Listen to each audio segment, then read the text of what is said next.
and welcome back, guys, to the Spacey Tropics review channel, where we try to review a little bit of everything. Now, today is a little bit of a different day.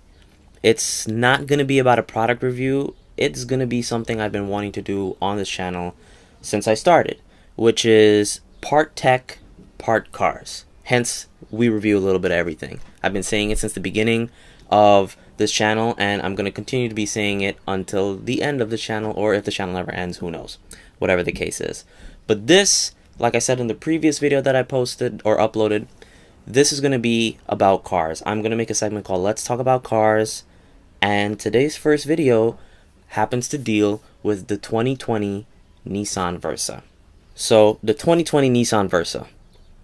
Boy, is it beautiful. Now, I'm going to insert some B-rolls and stuff that I took from the New York International Auto Show and all that stuff, so don't worry. You're not just looking at me the entire time. You're going to see the car for sure.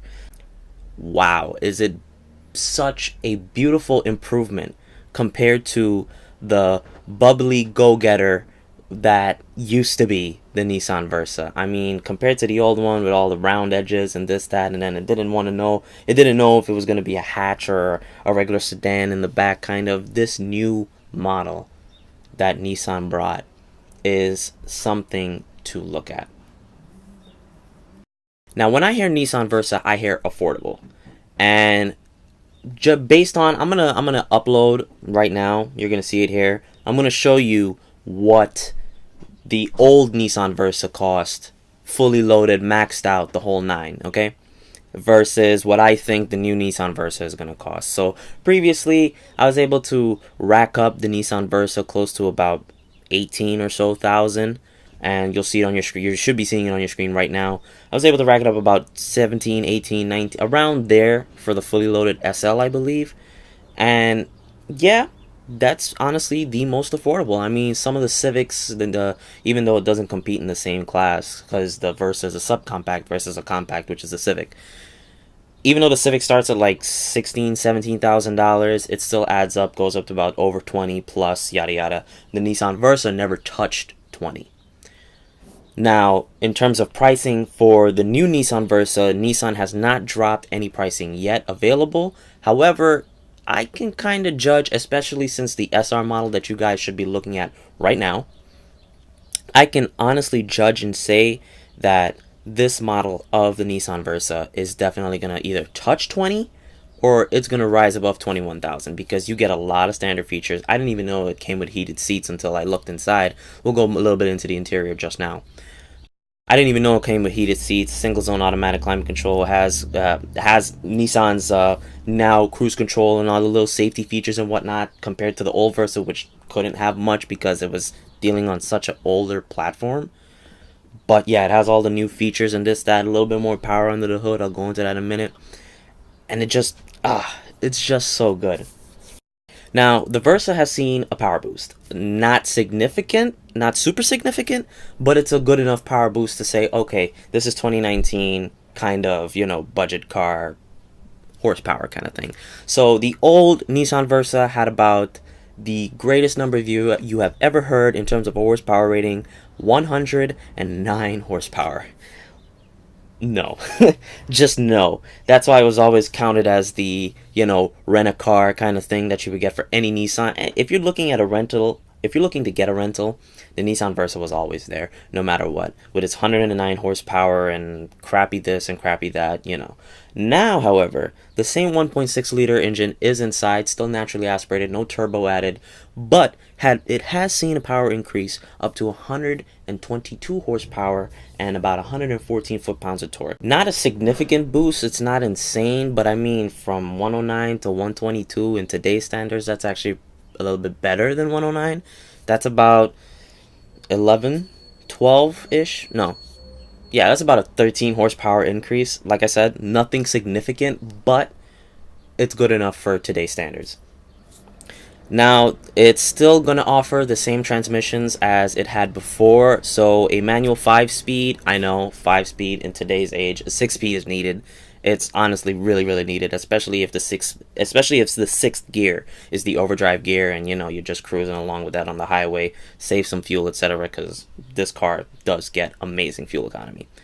No fuel economy ratings yet, but based on the older one, I can say that this one is going to get pretty good fuel. Now, as you can see, there's a beautiful color, beautiful shade of red that the Nissan Versa has that Nissan dropped on this. It looks absolutely stunning. You know, like the old red on the old Versa was okay. This one, it just looks good. Now, compared to the old one, you're going to get LED daytime running lights now. Finally, Nissan's V-Motion grille is dead front center with their new cruise control and all that stuff underneath the flat emblem thing that they're doing now. LED low beams are going to be, I don't know if they're standard, but I definitely know on this SR model they're there. I believe it also has LED high beams. I'm not too sure. It kind of looked incandescent, so it's whatever. But you get incandescent halogen bulbs for the fog lights and the turn signals in the front and the back. The back is fully, and I mean fully, halogen bulbs. They spared nothing when it came to spending money on it. They saved as much money as they possibly could to just put halogen bulbs in the back. But we'll get to the back in a minute. Like I said, Nissan's V-Motion grille is dead front center, and it looks pretty good. It looks pretty good. Like I said, it looks like a baby Altima, and that's not a bad thing. The new Nissan Altima has won so many awards, has won so many good things about it, especially from Motor Trend and car this and car that and all the Nissan Altima is pretty cool. I do have a video on the Nissan Maxima coming, not on the Altima. The Altima was just too jam-packed for me to even film because I don't have a press badge. But we'll leave that for another time. Now, looking down the side profile of this car, it is, again, pretty damn good looking. It's a baby Altima. I'm going to keep repeating it as much times as possible. It's a baby Altima. And really and truly, again, compared to the old one, it was all bubbly and looking round and fluffy and whatnot. But this one, it just looks like a car that belongs in 2019. Even though it's a 2020 model. But it looks like it's a car that belongs in 2019. It's updated. It's refreshed. It looks good. It's just superb. So the rear lights on the Nissan Versa, definitely, you're not getting no LEDs here. They cost cut beyond belief. I mean, they could have kind of gave it, you know, just LED brake lights, not the actual brake lights that come on when you put your foot on the brake, but like, you know, but just the surrounding lights. So when you turn your headlights on and the taillights come on, those are LED. That would have looked a little bit nice. At least they wouldn't have cost cut there, but they definitely did. They cost cut on every single piece of the brake lights, every single piece of the license plate light, all of that stuff. Cost cutted. It's all halogen. You're gonna have to do aftermarket if you want LEDs in the back for your convenience. But to be quite honest, am I mad about that? Not really. This car is a budget car from the get-go, so I was not expecting any type of, to be honest, I wasn't expecting LEDs at all on the car, yet alone we got a whole bunch of LEDs on the front for the main headlights, which is pretty damn good. So there is that. I'm not too mad about it. I'm pretty happy that Nissan even thought about refreshing the Versa, so let's leave it at that. And I could easily see the Nissan Versa becoming a very, very popular car amongst the younger generation, younger than me even, who are just getting into college and, you know, they need a car right away. I could see this car becoming a quick top seller compared to anybody else. Now let's go over on the inside, and for that I'm gonna switch over to a little bit of what I filmed at the car show. You're gonna hear about that, and then we'll go over some more. So I'm here in the 2020 Nissan Versa, and as you can clearly see, everything has been redone. Now, if you can look over here for my little camera girl help, Nissan has included their brand new infotainment system that they brought into the Nissan Altima. Everything about this is just insane. This is going to be a touchscreen. Now, I would try to put it on, but Nissan didn't give the option to turn it on through the button. So we're just going to have to work with this. Beautiful display. I believe this is a 7 or 8 inch display here coming down. Ooh, that's unexpected. I did not expect that. The Versa has heated seats, 2-level heated seats. That's pretty damn good. Okay, now for something that's quoted affordable, no dual zone automatic climate control, just regular single zone automatic climate control. We have a USB down here, aux cord, as well as your charging, as well as your cigarette lighter over there. Beautiful new shifter with your shift gates here. Nice regular handbrake. No center console. That kind of weirds me out sometimes, but oh well. Two USB A's here. I believe they're kind of quick charging, or they're supposed to be. Cup holders, a cup holder for the rear passenger in the back. And overall, it's just amazing. Now, if you want to take a look at this, let me take you through here. What Nissan has done is put in here what they put in the Leaf. So this whole piece here, that's all a screen. That's insane for a subcompact car. This is obviously a regular RPM gauge. You can check out your little tach and trip and odometer readings here. But this whole thing is all screen. That is absolutely stunning. Nissan did incorporate their signature at least, D-shaped steering wheel. Okay, so no ProPilot assist, but it does have your little autonomous cruise controls and all that good stuff. Coming over here, only a single automatic up and down for the driver. That's obviously expected for the kind of classic car this is, but your fuel doors, your trunk doors, door locks, everything about this Versa is just absolutely stunning. I mean, look at this. Even the vents. Now, hard touch plastic. This is all soft touch, to be honest, and I'm actually really happy about that. I think that's real stitching too. I'm not too sure, but overall, it's a beautiful interior, and I'm really, really, really loving the way this. Even these vents, man. I mean. So, what's my overall verdict of the Nissan Versa? I think Nissan has seen the light. Now, I think they've only seen 50% of that light, but, you know, I'll go into that right now. Now, what I mean by 50% of the light is I think Nissan has seen the 50% of their redesign. I love the V-Motion grille. I love the way the cars are coming out now, their SUVs and whatnot, but they still have a long way to go. I mean, for everybody who doesn't know about their truck situation, they've only been upgrading the Titans. They have not been upgrading or at least refreshing or at all for the past how many years. I'll probably write it down here, but they have not touched the Nissan Frontier in ages. It's still working with the same old auto transmission that it had. It's still working with the same old 4-liter V6 and the whole nine, but that, again, that's for a different video that I'm going to make specifically on Nissan and where I think they stand now. Other than that, as far as the Nissan Versa is concerned, it looks great. I'm sure it's going to drive great. Especially if those of you who are still the manual enthusiasts, you're going to love the manual that's in it, I'm guessing, because it's a manual. But as far as the CVT situation is concerned, again, I know the Jatco CVTs suck. I know for a sure fact.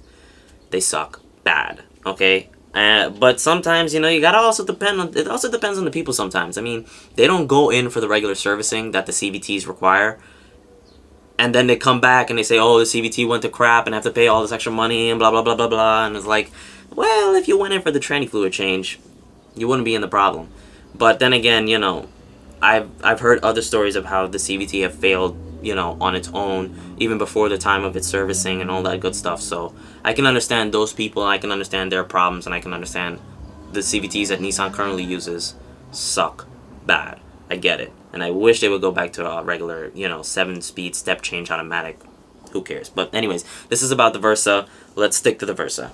So, like I said, my overall verdict is that, yes, it's good. The 50% I think that, you know, they don't have is the whole CVT thing.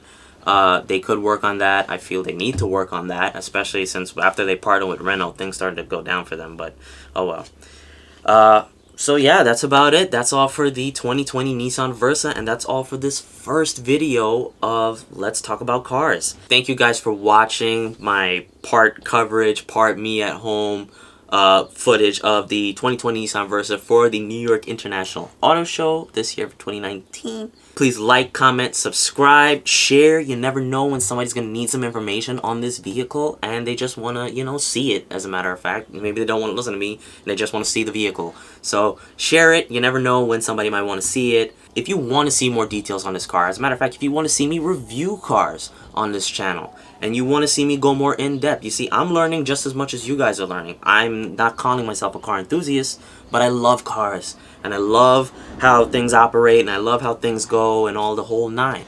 And I want to get more into that and I want to learn more, and maybe soon enough I want to have a project car and build and show you guys that process and, you know, just get things rolling from there. But we'll start here in these type of videos. So if you want to see me review cars, if you want to see me get, you know, more than 5 minutes with a car, or more than how many ever minutes this video long is, please like and subscribe. The more subscribers I have, the better it's going to be for me, so I can move on from these videos to actually going to real press events, real drive events.